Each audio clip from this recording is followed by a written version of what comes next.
I think Neil's on mute.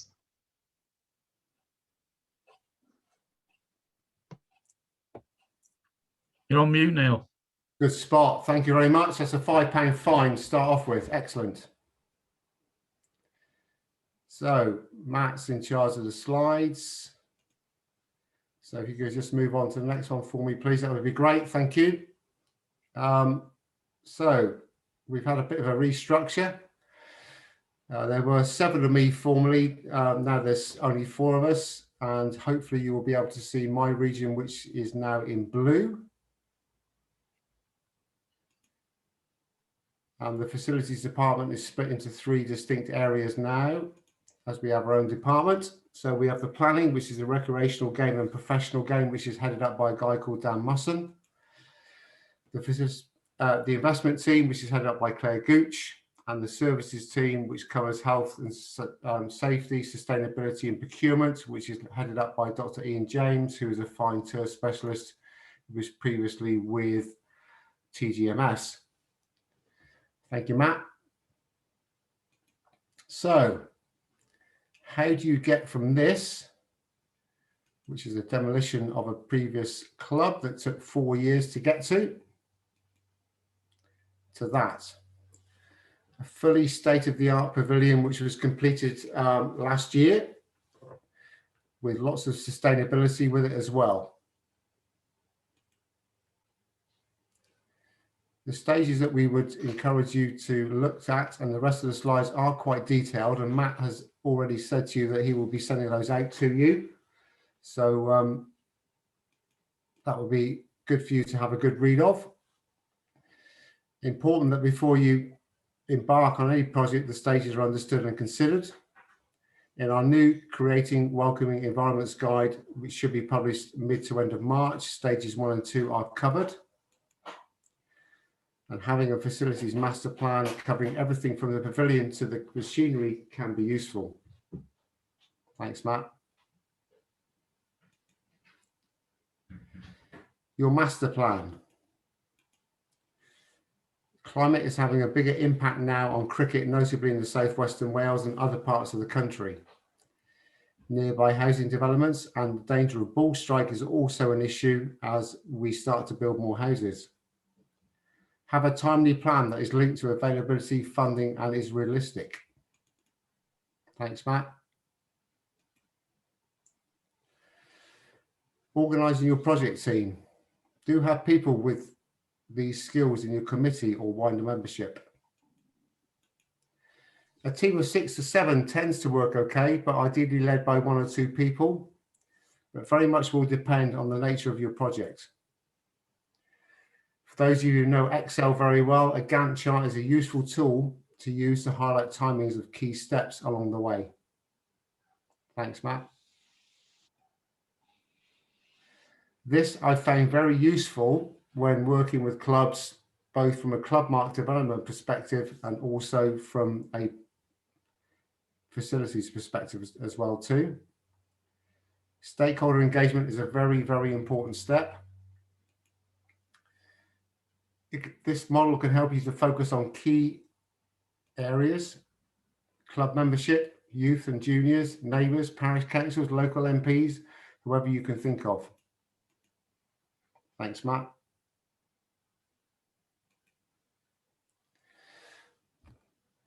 I'll just let you digest this a little bit, but all I would say to you on this slide is take a step back. Do your research. Consider the ECB's and Sport England's design guidance. On a social aspect, it's not just about cricket anymore. What other community activities can the club and building support? Yoga classes, Pilates classes, all sorts of different things. It's not just about cricket. In-kind contributions. Do you have a skilled construction workers on your membership who are happy to donate time and materials?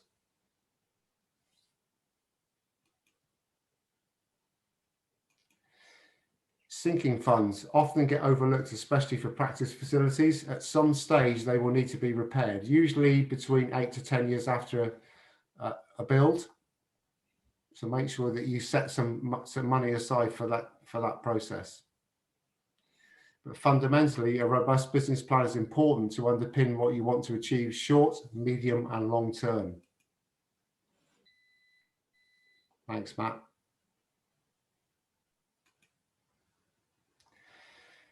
Your classic two changing room pavilion.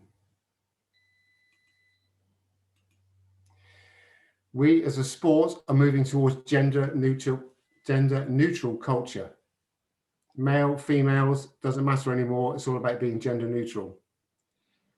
Certainly a growth in women and girls cricket. Thanks, Matt. Sustainability. Please consult your county board and the ECB first. This could save a lot of time and wasted money. The dreaded VAT will add 20% to the cost base. But there may be a way of saving some of this. Speak to your accountant first and then a VAT specialist. The two are different. Accountants deal with accounts. VAT specialists deal with VAT, and they are very good at it. But you may have to set up a new vehicle to support this. We have a couple of examples of that of late. However, it's still yet to be tested with HMRC.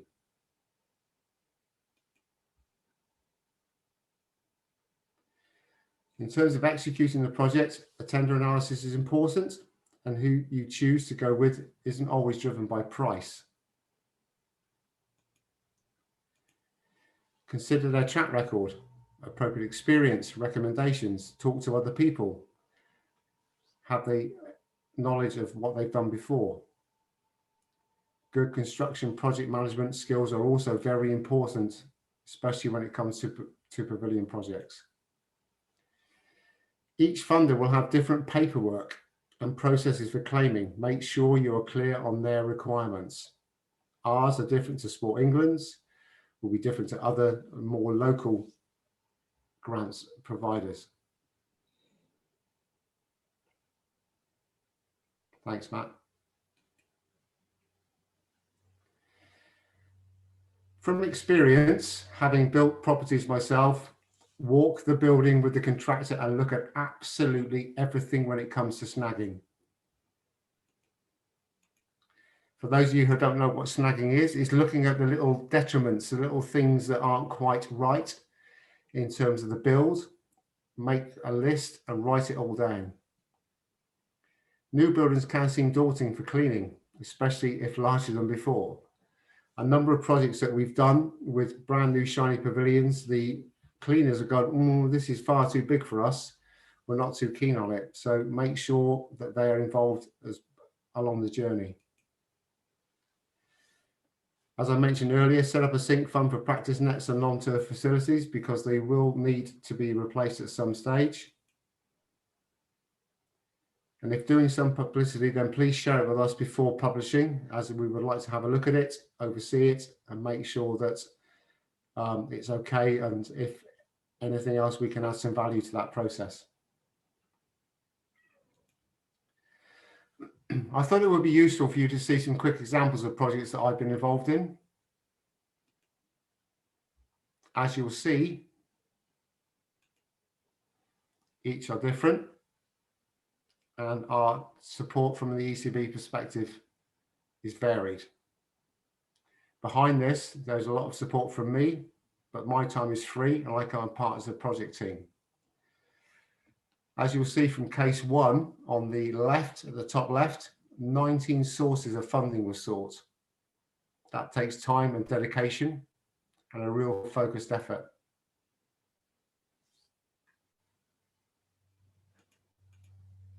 Thanks, Matt.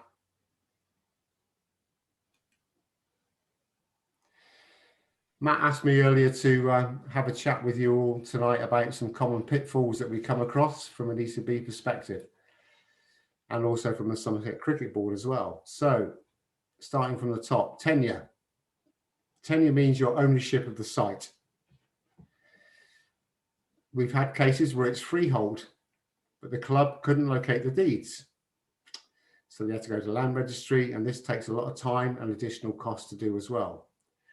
We also come across what's called gentlemen's agreements. So we've been playing on this pitch for 120 years and never been a problem, but that's not security of tenure. I had a case in Wales recently where a club were basically thrown off their site. They had to find a new site, which was given to them, and it cost them £150,000 to relay the pitch, relay the square, and have a new pavilion. So this can come at a cost.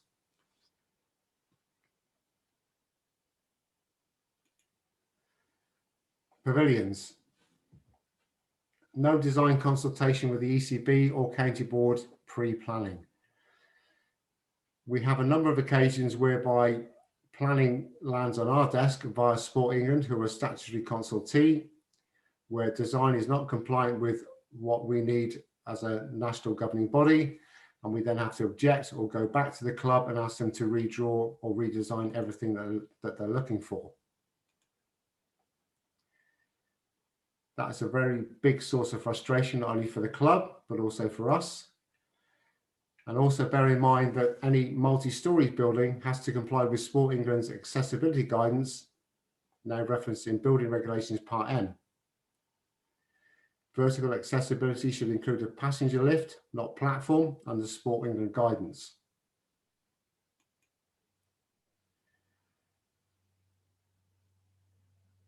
As a product of this, we recommend changing accommodation is best placed on the ground floor, and single-story buildings are not much more cost effective. Accessibility requirements in building regulations are escalating since the 2010 Equality Act. Planning permission is required for any non-turf facility, even if replacing one that's already there. And planners, ironically, should be approached for new electronic scoreboards. This is due to LED lighting. Usually they respond quickly and confirm it's de minimis, i.e. too trivial to warrant consideration, but should still be approached. If you are having fine turf challenges, then liaise with your County Grounds Association in the first instance. Water line pooling on surface is not always a drainage problem. It can be down to poor grass management. Lack of banks on a square is not always a reason to dig it up. But planning invariably is required for fine turf works because it's deemed as major works.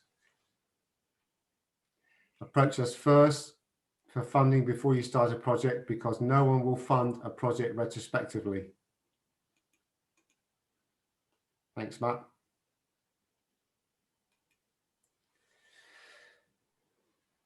So, advice and support. I'm available and I'm contactable via your county cricket board. We have a number of guidance notes available to you, some of which are in the process of being revised. In the light of the changes in the construction industry, TS5 pavilions and clubhouses will be updated and will be updated this year. There is a wealth of facility related information on Sport England's website covering all sports. As mentioned earlier, our creating welcoming guidance will be available soon. Finally, the ECB's emergency loan scheme remains open indefinitely, and the Return to Cricket grant scheme is currently scheduled to close on the 15th of March. If the Return to Grant scheme is extended, we will revise the network in the usual way. Just to sum up, COVID-19 has impacted on the ECB's financial resources. As a national governing body, we have had to restructure to bear the impact of the pandemic and ensure that we remain fit for future. In 2021, we are operating an emergency budget, but aim to be back and aligned with Inspiring Generations at the end of 2021. Meanwhile, I continue to work with many clubs in developing a portfolio of projects. Some are just ideas and some are moving forward, but my role is to support you, your clubs, and the county boards. Thanks, Matt.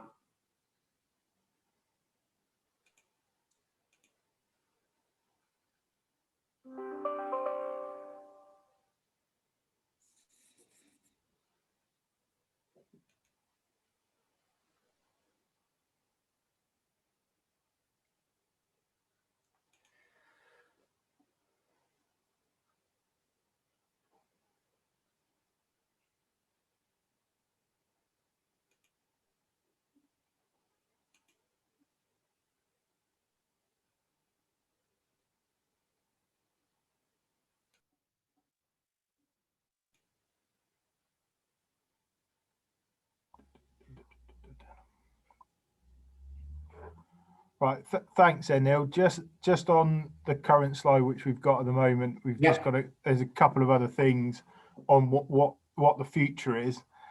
There is a question in the chat box. We'll take in a minute, and we'll take some other questions. But I think before Neil goes through sort of what the future is between now and 2024, taking into light what he's already said about the ECB, like many other national governing bodies, feeling the force like many other industries with the pandemic, is I think one big thing that I'd like to add to what Neil has said is, with any project that you are thinking of embarking on as a club, please contact me, and then I will get Neil involved at the earliest opportunity. Facilities projects, new net projects, any development at cricket clubs are probably one of the they're up there with some of the most rewarding things that I do and have been involved with, to see a club build new facilities which are now fit for purpose and can really take that cricket club on in their future and making them really sustainable. And I know Jake, who will speak in a minute, was heavily involved with when he was working with the local authority to help secure the future of Yeovil Cricket Club and also develop some of the facilities there. So it can have a major impact. However, with all that said, the common pitfalls which Neil went through, I think, ring very true. Only in the last month, I've been made aware of different projects at a very late stage, which in a lot of cases clubs have spent quite a lot of money on different things to get them to a position to go to planning, and actually they find that unfortunately it's not compliant, which then will restrict any funding that they might get. And in a world where at the moment funding is tight, as we will go through a little bit more a bit later, not being able to do that, it's not wasting a lot of money and time, can be actually really demotivating for a project. So it's really important to try and take us with you, and we can go through some of the pitfalls. So as an example, there very early on when I took on this role, I was working with a club on a new net project, and we'd spoken very heavily around planning permission, and it got to the stage where they had all the funding in place and the company turned up to find out that they didn't have planning permission, and the company just walked off site. And in the time it took them to get planning permission, they lost one of their major funders, and it took the club 3 years to actually then deliver the project after. So in many ways, it is really important that you spend your time making sure that you do the right project for your club at the right time, and it's properly researched. So Neil has obviously put on there one of the links to some of the design guidance which the ECB have got. It's very detailed, but if you are planning and have got any drawings or designs, before sending them to planning, please fire them across to me and to Neil, or I will pass them on to Neil, because if the ECB have sight of them before they go to planning, and they can point you in the right direction where things may be missing or things you might consider, we find that actually those projects are often more successful than the ones which don't come across our bow. So just want to highlight that with you. We obviously did a webinar which some of you were on the other week around development planning, and it's always good to see that clubs are planning for facilities and they're included in them. So try and think back to that when we did that webinar. That is still available on YouTube, so you can watch back. But actually having a good development plan, thinking back to those who were on it, really survey your members. So surveying your members to find out actually what they want from your cricket club, because it could be that you are wanting to spend a lot of money on redeveloping your outside patio area, when actually your members want you to improve the changing rooms and the bar facility. So really making sure that actually your project really fits what your, not only your membership, but actually your local community wants as well. Neil, I'm going to throw back to you very quickly so you can just go through the future facility strategy with the ECB. And then if anyone has any questions, please put them in the chat box. I know Neil's answered a couple of them, one of them already, but yeah, please fire them in if you've got any questions for Neil, and we'll get them answered.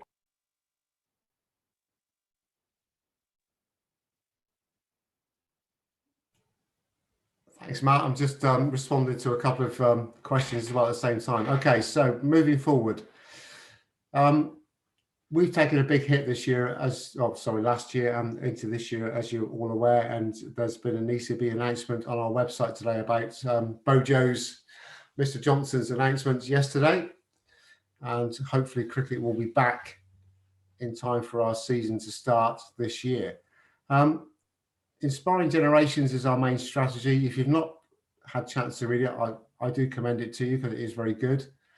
Underpinning that is creating welcoming environments, which we're talking to the county boards about over the next couple of weeks, and what that looks like and how we can make cricket more accessible across our country, including Wales, and how we can transform the women and girls game as well. There is a huge focus on the recreational game. Obviously, some of you may have seen what's happened over in India this morning and today with this massive stadium that they've got that holds 110,000 people. But our focus more locally is on the recreational game and what we can do to help you. The County Grant Fund will be back this year. We had to delay it last year because of COVID. The County Grant Fund is a fund that's devolved to each county over the next 4 years. They will have their own budget, they will make their own decisions, they will invest and support clubs that they want to support based on demand, and also around the support to creating welcoming environments and the women and girls game. The bigger projects, and what I mean by the bigger projects, are the new pavilion builds, the new grounds and that sort of thing, will be around resilience, growth and sustainability. I'll be working more on feasibility, the impact of what that will have in the local area, the return on our investment and the viability of that project, working with Matt and Andy Fairbairn at the Somerset Cricket Board. And each county will have to have its own facility strategy, which I'll be working with each county on over the next 12 months or so. And bearing in mind that I've got 11 counties now, and Wales will be a bit of a challenge. And within that, they will identify as a county board their own strategic priorities and what they think is important to them for cricket moving forward. Some of you will be aware of the fact that each county or each local authority has a playing pitch strategy. In Somerset, I work a lot with Matt and Andy on those, and they will feature within that as well. Does that help, Matt?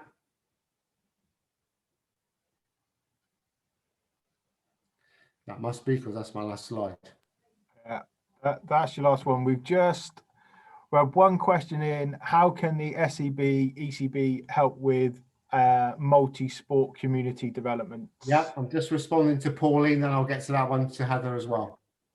Perfect. So you'll do that. Yeah. From there. So, right. If you do have any questions, because I'm also getting some direct messages about picking up projects, etc. from there. Obviously, I will email the slides and everything round tomorrow. So if you do have any specific projects which you want to raise with me, please get back to me via email, and then we can arrange a virtual meeting to go through it, and I'll get Neil involved from there. So Neil, are you going to pick up some of the questions which are coming in from that? Perfect. Right, I will take the spotlight off yourself, and I will give the spotlight to Jake Hannis. Right, so the next part. So Neil's given a fairly whistle-stop tour there of how a project will work and what some of the stages and a lot of the considerations. And I strongly urge you to go back and look at it again and read up in a lot more detail on this. I'm now going to pass you over to Jake Hannis, who works for SAS. He's their senior operations manager. I've known Jake for a while now. He used to be one of the project team at South Somerset District Council and was very heavily involved in securing a lot of funding for sporting activity and venues in that area. So when we had an opportunity to partner up, Jake was really kind to put himself forward to help with this section because he's got great experience in this field. So without further ado, I'll hand over to Jake. And if there, as I said, if there's any questions, put them in the chat box and we'll get them answered. Good evening, everyone, and thanks, Matt, for letting me come along this evening to present to you on how to write successful grant applications. Next slide, please, Matt. So obviously, this is just an idea of what we're going to cover within the next sort of 10 minutes or so. So we're going to look at some of the general principles. We'll look at the fundamentals of grant applications. We'll cover some of the top tips of writing a good application. And we'll also look at some of the common reasons for unsuccessful grant applications. Now, as Matt said, I worked for about 15 years for South Somerset District Council. So I've worked on lots of different facility projects, worked with a lot of the major funders, including Sport England, and including a lot of the national governing bodies. I've got lots of experience around that. What I'm going to cover within the next sort of 10 minutes or so is quite generic. So obviously, depending on where you're applying for your funding, you'll need to take some of these principles and tips and use them. But it's not specific to applying directly to Sport England, but the principles are pretty much the same regardless. Next slide, please, Matt. So in terms of the general principles, one of the first questions you should ask before you write any grant application and you go through all of that work, because it is a lot of work putting grant applications, and especially if you're trying to secure it from 19 different sources, as Neil said before, is the first question you need to ask is the funder right for you? So that's two things really. Is one, the first thing is, before you go any further, you should check that you're eligible for the award. And in general, you need to be a non-profit organisation, such as a constituted sports club. But also you need to check whether what you're applying for, whether it be a facility or a net project, is actually funded by that funder. In terms of the next point is, don't be afraid to speak to the funder. Quite a lot of funders are really approachable and ask questions if you need to. It's also really good to have had that conversation with that funder before you submit an application. It's a bit like when you're having a job interview in some respects. And sometimes you have that conversation with the employer and ask some questions. It sets a marker against your application, basically. It's then fresh in your mind, and you can get a feel for whether actually your project is something that they might want to fund. The next one is around assume nothing, and that is that your funder will know absolutely nothing about your project except what you write on your application. So try not to make assumptions. They can't award a grant if they don't understand what you want to do. So you need to make sure that you've got all the information. For example, if you're looking at a facility project or a pavilion project, they need to have everything. They need to know the plans, the design specs. They need to work what you're actually planning to do with the facility in terms of the activity that might happen on the pitch, but also the activity that happens in the pavilion. And I'm not just talking about the cricket activity, it might be other purposes which benefit the community. The other thing to bear in mind is don't waste your words. Obviously you'll have, normally on most applications, you'll have a word limit for each section. So make sure that you don't waffle and you're to the point. Especially normally within the first paragraph, you'll be asked to tell the funder about your project. And normally you need to do that between 50 and 75 words. So a funder needs to be able to look at that paragraph and basically get a feel exactly for what your project is. In terms of have you got everything, what we're looking at there is have you included all the supporting documents that normally go with a grant application? I've assessed grant applications in the past for part of our community grants program at South Somerset. And for example, the governing document, so the constitution might not have been included, or the security of tenure wasn't included, or there wasn't bank accounts or bank statements included, or the child protection policy or safeguarding policy wasn't included. So just make sure that any extra documents that are requested by the funder are included within your application. There's nothing worse than a funder assessing your application and having to come back to you for more information when they're trying to make an assessment. And the last sort of general point is ask someone else to read your application.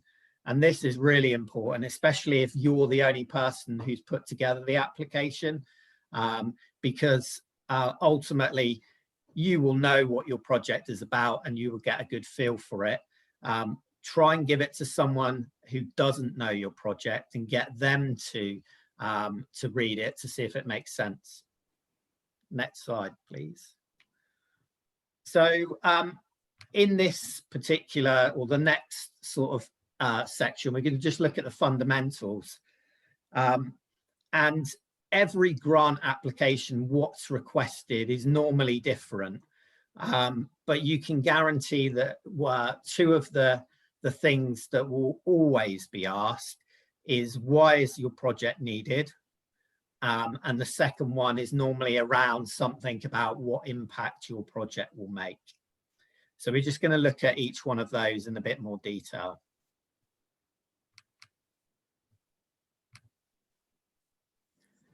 So in terms of why is your project needed? So basically, a strong application will clearly state why the project is needed and evidence this.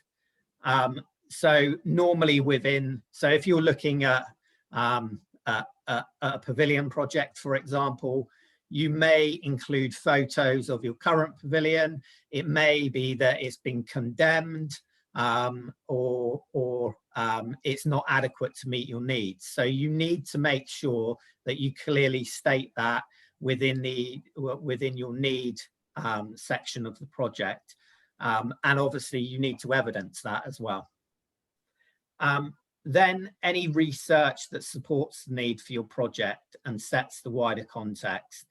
So this might be around, as Neil mentioned, around playing pitch strategies. So quite often within playing pitch strategies, it will pick up individual sports. So within the cricket section, it may identify your pavilion as being in need of investment. So if you can extract some of that information from key documents like the playing pitch strategy, and also including information from the local authority So there's quite a lot of information around on local authorities' websites, but there's also a really useful website called Somerset Intelligence, which is www.somersetintelligence.org.uk. That has community ward profiles on it, so it gives you some of the stats. So your project may be in an area which is high in deprivation, and one of your funders may be really keen to support that. So you need to look at the wider research that supports around your project, and whether that be social, health, or sports participation figures as well. So there is a national survey called Active Lives, and that goes down to a Somerset-wide level. So you can look at some of the data for participation, and also you can do your own analysis of membership, whether your membership has grown in certain areas, and therefore your facilities no longer support your current needs because your club is expanding so quickly. And then also is evidence of local demand from participants. So here, what you're looking for is basically surveys of your membership. So it might be, what do you think of the facilities that you currently have? It might be waiting lists or membership figures.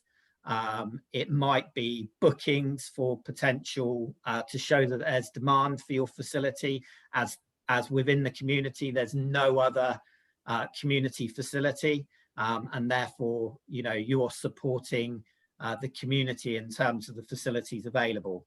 And the other thing is around letters of support. So making sure that you're getting letters of support, potentially from obviously your county cricket board, the ECB, but also from active partnerships, from the local authority as well. It just goes, it goes a long way to strengthening your case to a funder. If they can see that a lot of other organisations are already behind it and supporting it, it strengthens your case. And also just evidence of support again there from organisations. So I've covered that off. Next slide, please. So in terms of what impact your project will make, is many funders will require details about how your project is going to make a difference to the need that you've identified. And it's a good idea to think about the likely impact that your project may make and how you can measure that. So for example, if you're looking at a cricket nets project, it might be the fact that you can train, in all weathers. It takes some of that use off of the pitch, and therefore, you can get more people playing the game. In terms of, you've got different groups who can access it.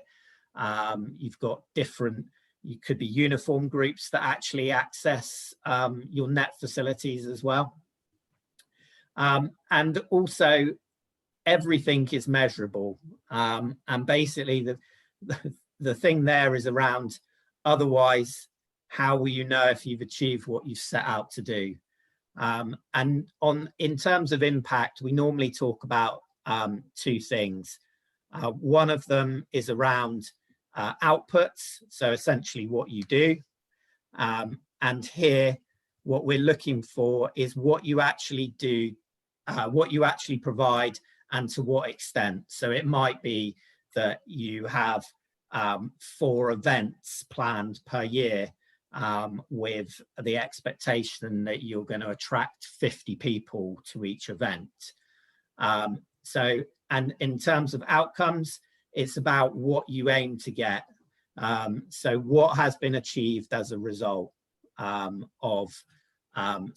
those 50 people that are attending the events may be better informed about the opportunities that the club has and promotes.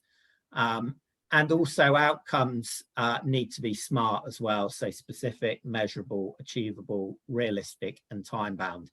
And a lot of this information around impact will probably feature in your development plan, but your development plan will probably only focus on the actual on-field activity. And when you're applying to some of the other funders, you need to make sure that you're also showing the contribution that the facility can make to the rest of the community. Next slide, please.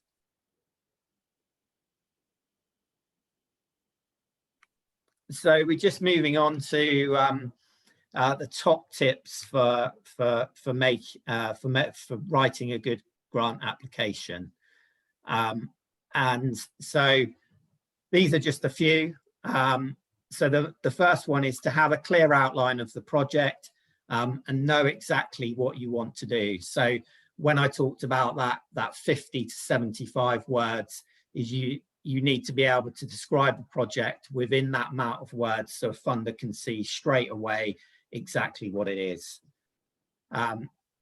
Keep it simple. So do not use jargon, use plain, succinct, and simple language. Also, in terms of pick out the key words in the questions which the funder wants to see in each answer. So use the funder's language. So it's important, it's really important there that you answer the questions, you don't just waffle and put down a bit of information around the club's background. It is, they won't necessarily be interested in that. So that goes on to stick to the question and don't deviate. Also, in terms of think of your audience. So use headlines, bullet points, etc., to make it easier for the funder to read. And also don't be afraid to use visual aids in terms of your application.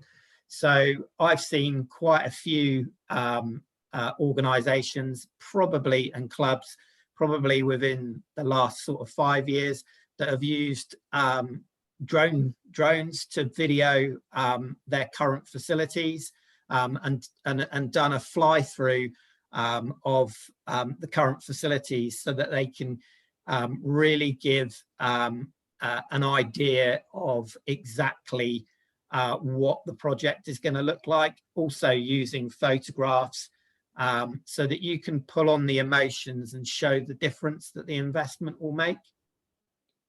It's also important to be realistic on your budget. So Neil mentioned about making sure that they're based on real figures, real quotations, and don't necessarily just apply for the maximum amount if you don't need it.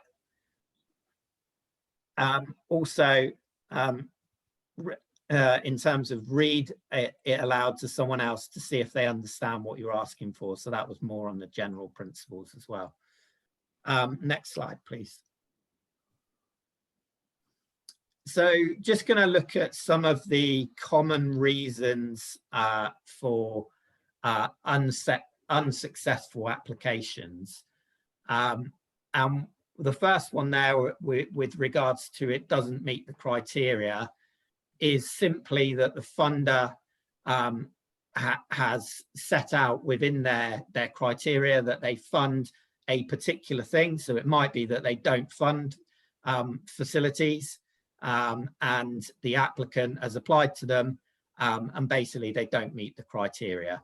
So that's really important to go back and actually make sure that the funder is going to fund your project from the start. Security of tenure issues. Neil again mentioned it, is such a common one, and mainly because Sport England asks for a minimum of 21 years on the lease, and pretty much a lot of organisations don't have that. Now, you can obviously see from their point of view, if they're going to invest a large capital sum, they don't want 3 or 4 years remaining on a lease to be able to invest into it. So make sure that you've got your security of tenure issue sort of sorted straight away, because it's one of the reasons why so many applications get rejected. Not demonstrating the need. So again, you know, it goes back to that point before, is the funder wants to know why your project is needed, and simply the applicant hasn't demonstrated that need within their application. So that's why that section is really important. Quite a lot of the time, there's a lack of clarity on the budget. So it might be that some of the costings are budget costings.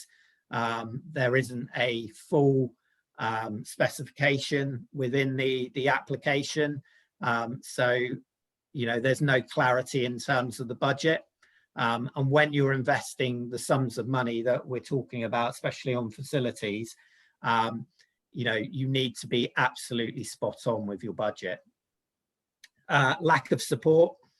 So quite often, again, as Matt and Neil both mentioned, is we get a lot of applications where the ECB or Somerset County Cricket Board, for example, haven't been consulted, and the application just turns up and they get asked for a comment. So it might be to Sport England, and Sport England will come back to the ECB for a comment, and you know, they just won't have had that conversation. So there's a general lack of support for the project.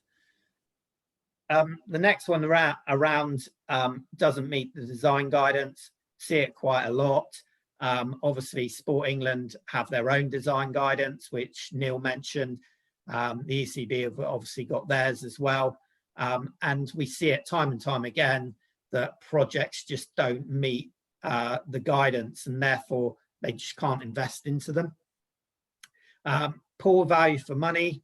You know, quite often clubs want to build a really massive pavilion, and actually, you know, you can be really creative with the space in the pavilion, and quite often you don't need a bigger space as what you're after, and therefore in some cases, you know, applications are rejected just because it doesn't represent good value for money for the investor.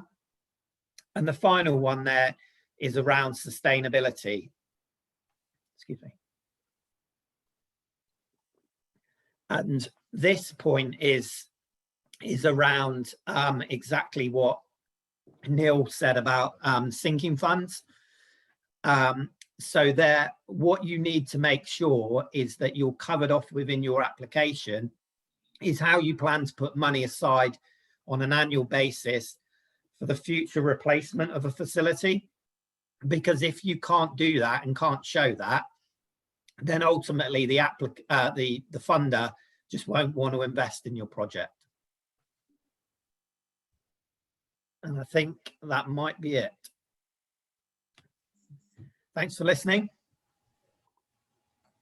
I'll hand back to Matt.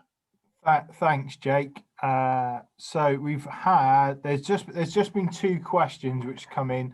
Can you provide exemplar grant applications? My experience of that personally is it's very difficult in a way to do that, because at times each grant application and grant funder are slightly different, so they ask different questions. Jake's obviously covered off some of the real key ones there straight off, but some of them are not. That's been my experience. I've looked at different grant applications for clubs. I'm more than happy to do them. I've written a fair few in my time, so I'm quite happy to look through them. Jake, have you got any thoughts on that?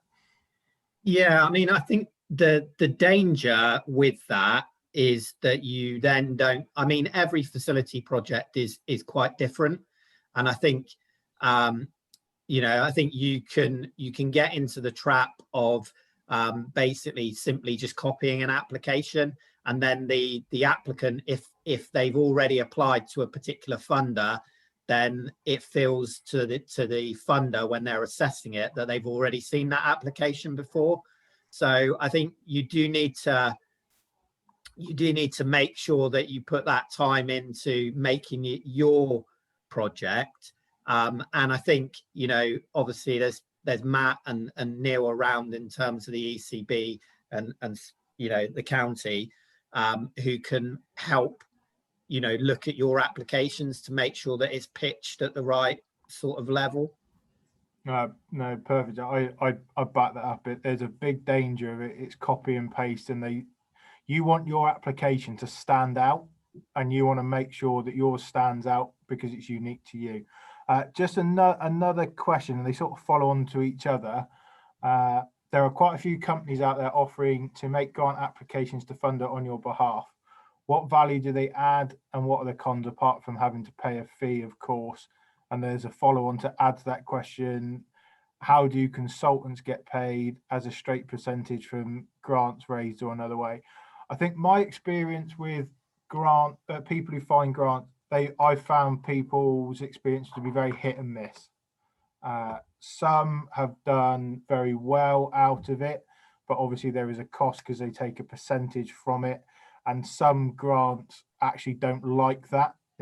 Some of them are very there's a couple that I've seen recently that one of the stipulations is that this money is to go directly to project and will not be paying for any fees of the person applying. And I've also seen some clubs who have been promised the world with this type of thing, that they raise them 70 to 100,000 and they raise them about 5 and they waste a lot of time with it. That would be my experience with that. Jake, have you had any similar experiences? And I might open this up to Neil. Neil might have had experiences as well. Yeah, I mean, I think, yeah, the first one is, yes, you have to pay them, and ultimately that will probably have to come from your own funds, because it's not a cost that the funder would be comfortable with paying, because obviously you have to show all the receipts, etc. So it's going to end up coming out of the club funds rather than rather from the grant itself.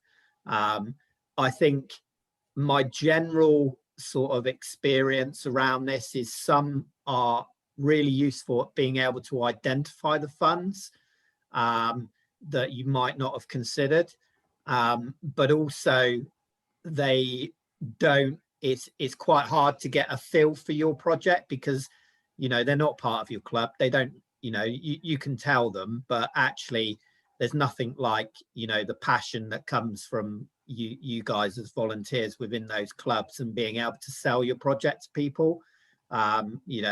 Without a doubt, that's far more beneficial than any consultant. And I think also, like Matt said, there's some good ones out there, and there's some not so good ones, and you wouldn't necessarily recommend them either, because there's no sort of there's no official criteria around that. And I think like John's just put in the chat, is there's probably more expertise and knowledge with Matt and Neil, because they've been involved in a lot of those projects, and will pick up on some of the pitfalls that clubs have had.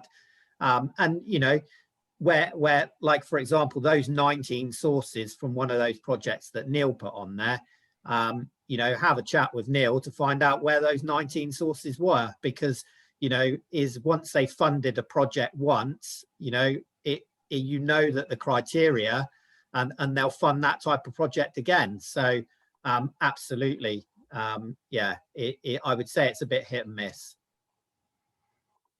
Perfect. Thanks, Jake.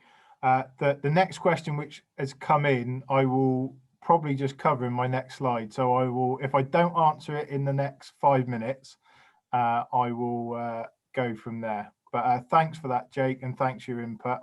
I'll just remove the spotlight from you.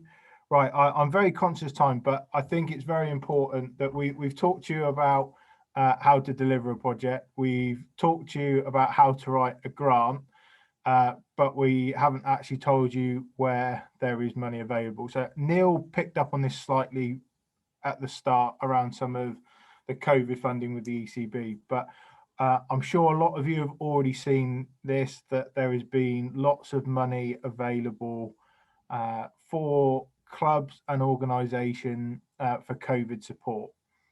So if you have a rateable value that and operate as hospitality, so we've got bars and clubhouses, clubs have done very well out of securing local authority grants. Pretty much most of them have been paid. Every council's done it slightly differently. So if you got money in the summer, some just paid it out for the new grants which came out for the most recent lockdown, which we're still going in, but hopefully on the way out of now. But there's a link so you can look for your own council district. Neil mentioned it earlier, the ECB funding, the Return to Cricket grant, it's due to close on the 15th of March. And then Sport England have got a range of funds at the moment which are available to apply for. And I think at the start, both the small grants and the Return to Play community asset funds, they weren't really looking that favourably with cricket, but having been on a call today, they're saying there's, I think it's 5.5 million left in that pot. And because the cricket season is now approaching, they are starting to look more favourably on some of the cricket applications. So it may be that you want to look into that. But all of these grants ultimately are around hardship in a way. So making sure that you're not in a bad position and you're not at risk of going bust. And a lot of the Sport England is around return to play. So hopefully making adaptations to your facilities, etc., or to make sure you're COVID secure within that. But all the links are there, so to go and have a look in it in more detail. Neil mentioned some of this earlier, but it's always good to know where the ECB position is. So ultimately, they're for large projects, ECB do give out grants for pavilions, nets, new grounds. The one I missed on there is fine turf, so actually work on your ground. Obviously, to get any funding, the projects must comply with ECB specifications. So if you do manage to get something through planning and it doesn't meet ECB guidance, then if you come to the ECB, they won't give you any money. And I think it's also really important because it has happened. I've got some examples where clubs have managed to get something through planning which wasn't compliant, and then they've gone to Sport England and the ECB and gone, please give us some money, and they've gone no, and then in the end they've wasted quite a lot of money on plans, planning permission for it not to happen. So please try and avoid that at all costs.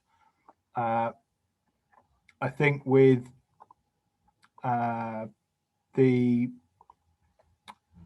so that's where they are with that. I think the one thing to stress at the moment, and Neil mentioned it around the ECB's financial position, funding for large projects is on hold for 2021. They are on an emergency budget.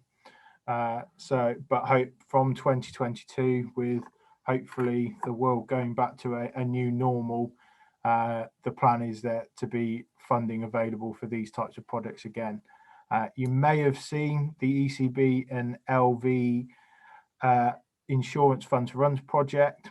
This is focused on recovering and rebuilding communities and the lives of children in 4 key areas.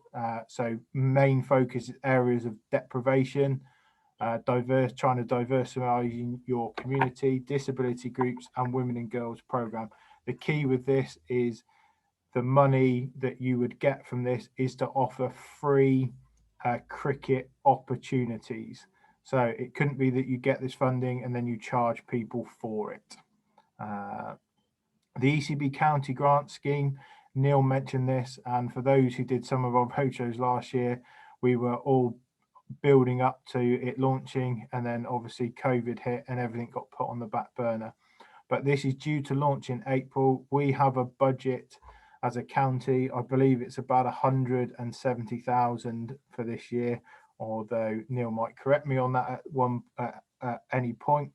The main project themes are welcoming environments and family-friendly facilities. When we get more information on this, we will let you know, because it will link to the document Neil was mentioning earlier about helping clubs create welcoming environments for its members. ECB interest-free loans, they are still available, and at the moment there are payment holidays on all of that as well.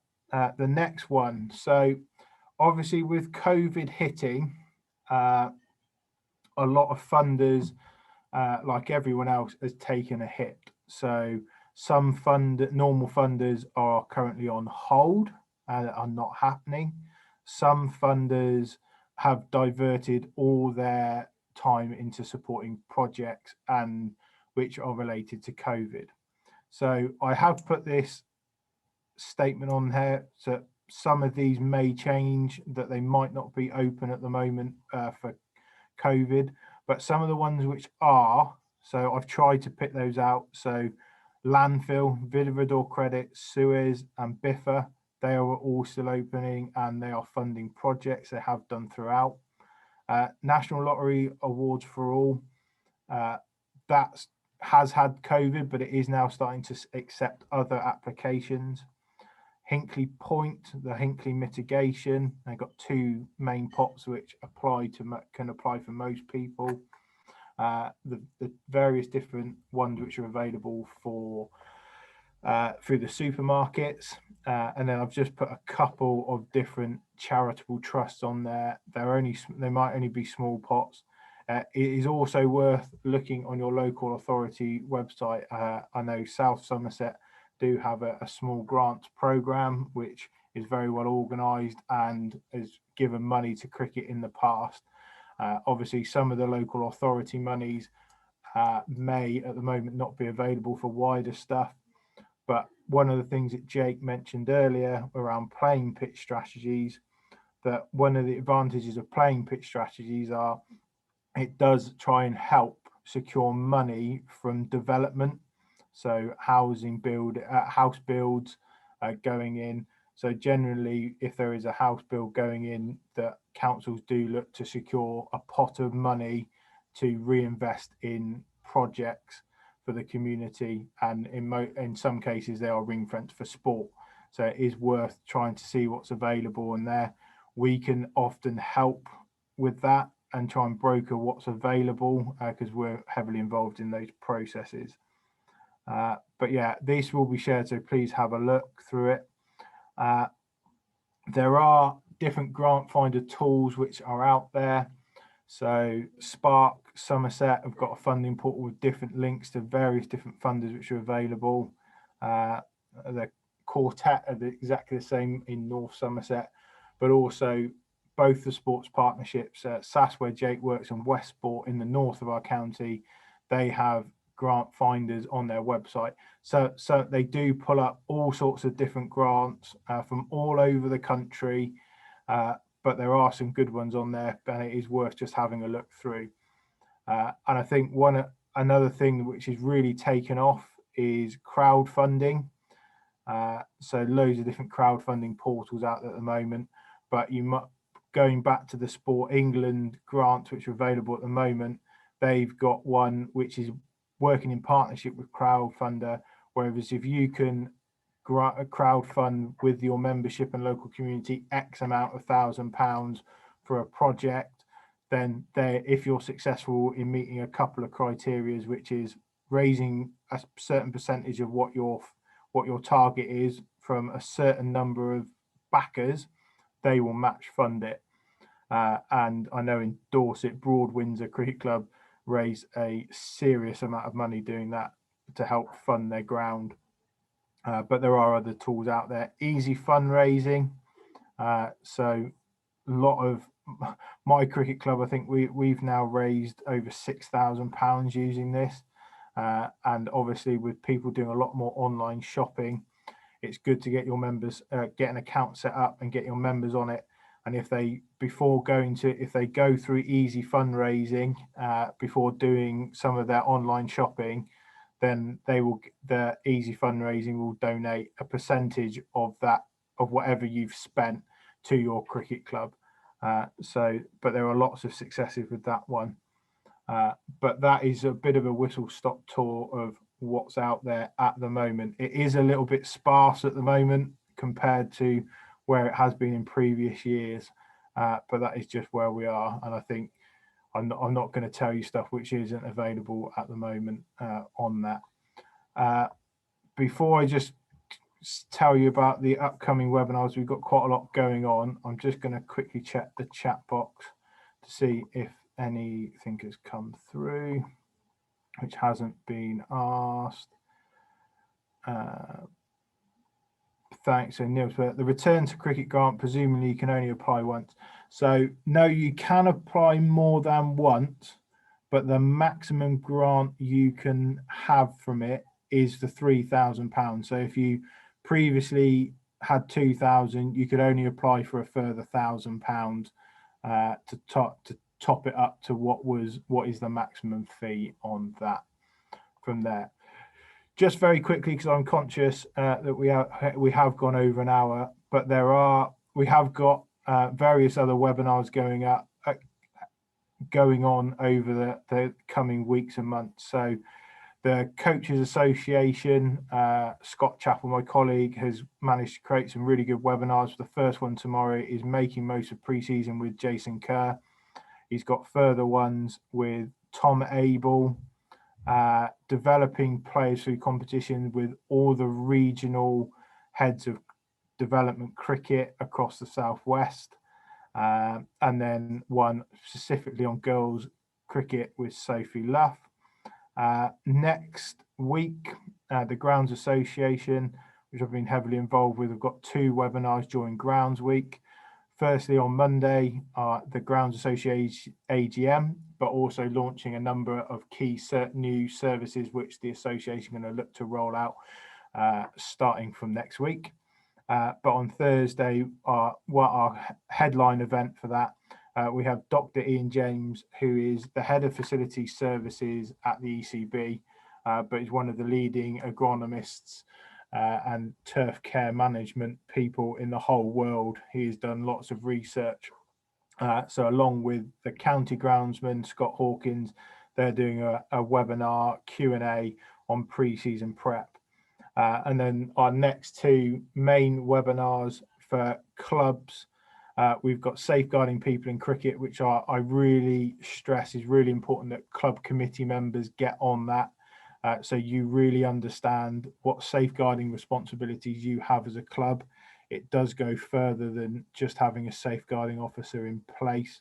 And we have the ECB safeguarding team helping us with that, just to give you a flavour of what you really need and how it can work within your club.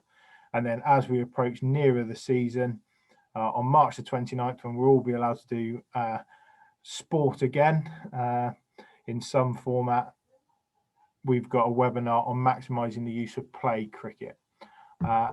But I will just double check the chat function to see if there is anything in from there.